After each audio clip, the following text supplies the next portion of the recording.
Welcome to the Global Patriots podcast. In today's presentation, I'd like to explore the historical circle alternating between war and peace. If you imagine humanity to be like a compulsive gambler, starting with the gamble on victory, creating all sorts of reasons, and going into horrible wars, sometimes lasting 30 years, and I think one war lasted even 100 years. And then when the dust settles down and counts the horrific cost in human and material loss, start to think wisely. Start to think about peace, treaties, conferences, institutions. And after a certain period, not very long I'm afraid,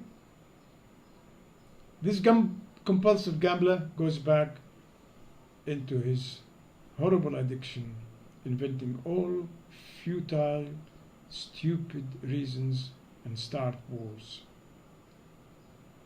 I'd like to start with the first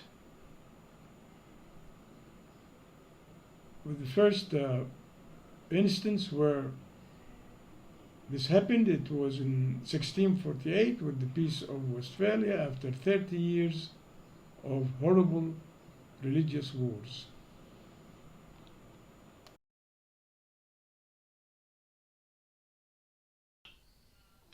The Peace of Westphalia, a new grammar for sovereignty. In 1648, after 3 decades of carnage known as the 30 Years' War, Europe was more a battlefield than a continent. Its field soaked not just in blood, but in futility. The Peace of Westphalia was not merely a treaty. It was a moment when statesmen took a shattered mirror and tried to reassemble the image of order. Westphalia gave us something revolutionary: the concept of sovereign equality. For the first time, rulers agreed not simply to cease fire, but to respect boundaries, political, religious, and territorial. Compare this with what is happening now about respect of boundaries. So this concept has been blown to pieces in the 21st century. It was as though the continent, ravaged by religious zeal and dynastic ambition, finally paused long enough to translate the language of war into the grammar of peace and diplomacy.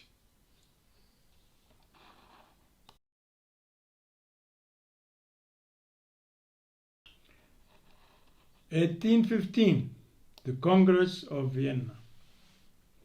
After the Napoleon's defeat in 1815, Europe faced another reckoning. Napoleon had redrawn the map with fire and ambition. At the Congress of Vienna, the powers of Europe tried to restore some balance. They created a diplomatic framework known as the Concert of Europe to keep another Napoleon from rising. It was the building of a grand chandelier balanced delicately from a single ceiling hook. The hope: balance would prevent collapse. It worked for a century. But the weight shifted somehow, and everything came crashing down.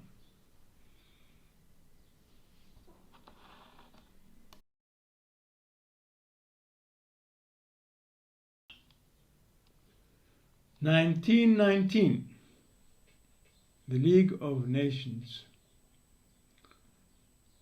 The First World War shattered all illusions of progress and civilization. Nations thought they were civilized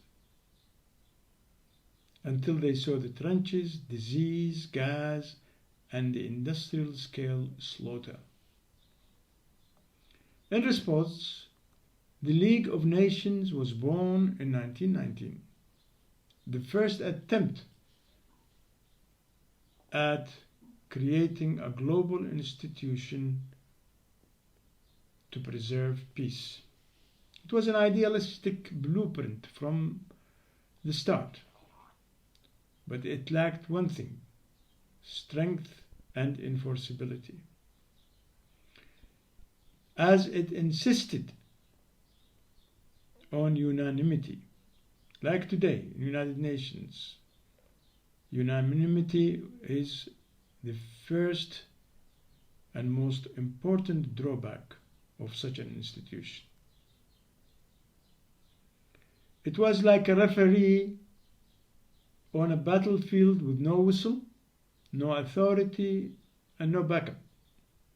Worse still, the United States, its own creator, never joined.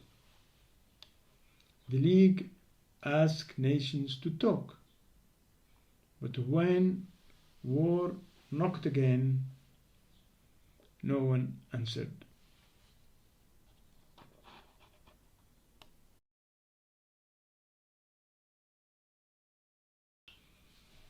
In 1928, the KelloggBriand Pact. In 1928, 63 countries signed a treaty that outlawed war. You've heard it. Outlawed war. It was named the KelloggBriand Pact. Nations promised to settle disputes peacefully forever. But promises are not policies. And good institutions and good intentions don't stand up to tanks and guns.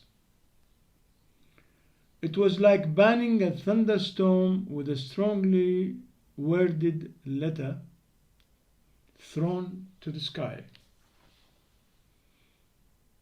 A decade later, 10 years later, the world was at war again.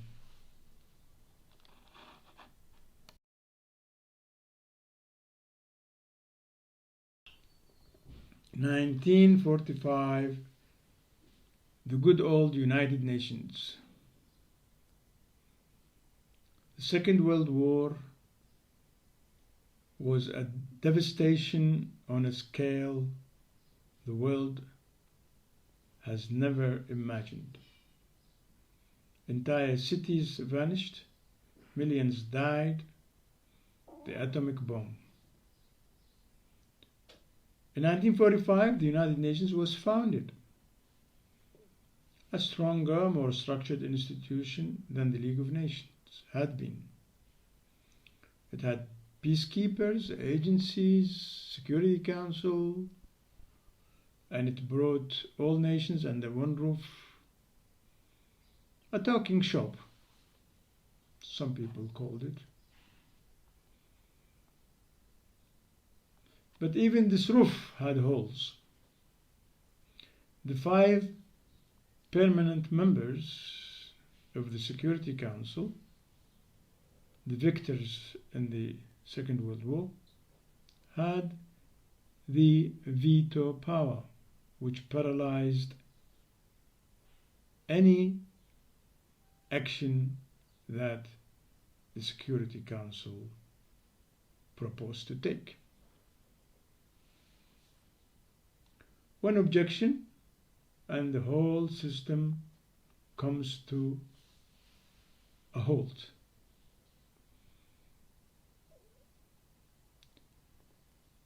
It insisted on unanimity, just like its predecessor, the League of Nations, and it totally failed.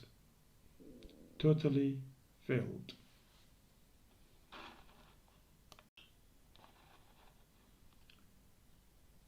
Each war teaches us. Each peace effort inspires us. But unless we give peace real strength, not just treaties and hopes and ideals, this vicious cycle will continue. We know that peace demands cooperation, commitment, sacrifice of some sovereignty for collective security. This is what nations fail to grasp or work for.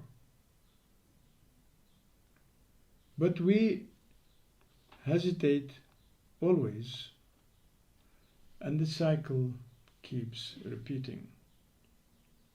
Thank you for watching. If you find this interesting, please visit my website globalpatriots.org and read my book One Peaceful World, available on my website.